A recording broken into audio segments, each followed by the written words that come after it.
দেশে অন্যতম পাইকারি কাপড়ের বাজার নরসিংদী, শেখেরচর, বাবুরহাট ও শিল্প শহর মাধবদীতে প্রায় ঘটছে আগুনের ঘটনা। শিল্প ও ব্যবসা প্রতিষ্ঠানে এসব আগুনের ঘটনায় নষ্ট হচ্ছে কোটি কোটি টাকার সম্পদ। অপ্রশস্ত রাস্তা ও গলি সহ পর্যাপ্ত পানির উৎস না থাকায় আগুন নিয়ন্ত্রণ করতে না পারায় বাড়ছে ক্ষতির পরিমাণ। দেশে উৎপাদিত কাপড়ের বড় অংশই আসে নরসিংদী থেকে। এর মধ্যে বেশিরভাগ ব্যবসা প্রতিষ্ঠানের অবস্থান মাধবদী ও শেখেরচর, বাবুরহাটে। এসব এলাকার বেশিরভাগ ব্যবসা প্রতিষ্ঠানের অবস্থান অপ্রশস্ত রাস্তা বা সরু গলির ভেতর, তাই আগুন লাগলে নেভানো যায় না সহজে। এগুলোতে ঢুকতে বেগ পেতে হয় ফায়ার সার্ভিসের গাড়িগুলোকে। অপ্রশস্ত রাস্তাঘাটের পাশাপাশি সমস্যা বাড়িয়েছে আগুন নিয়ন্ত্রণে কাছাকাছি পানির উৎস না পাওয়া।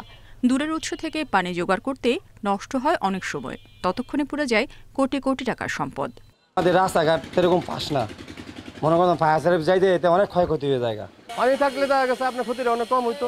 শত শত কোটি টাকার ক্ষয়ক্ষতি হয়ে যায়, এটা নিয়ে আসলে কারো কোনো খেয়ালই নেই। আমরা সব ব্যবসায়ীরা যদি গড়ের মায়া ছাইরা দিয়া পৌরসভার সহযোগিতায় যদি রাস্তা একটু প্রশস্ত করা যায়, তখনই একমাত্র আমার মনে হয় যে এই সমস্যাটা সমাধান করা সম্ভব।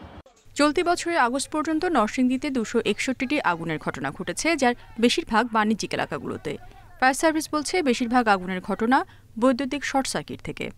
এইসব স্থানগুলো পরিদর্শন করে ব্যবসায়ী সমিতি, মালিক এবং স্থানীয় প্রশাসন ওনাদেরকে অবগত করেছি, চিঠি দিয়েছি, কিন্তু এর কোনো এখন পর্যন্ত কোনো সুরাহা হয়নি।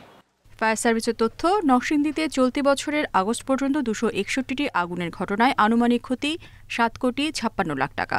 গত বছরে 360টি আগুনের ঘটনায় প্রায় 7 কোটি টাকার সম্পদের ক্ষতি হয়, নিহত হন একজন।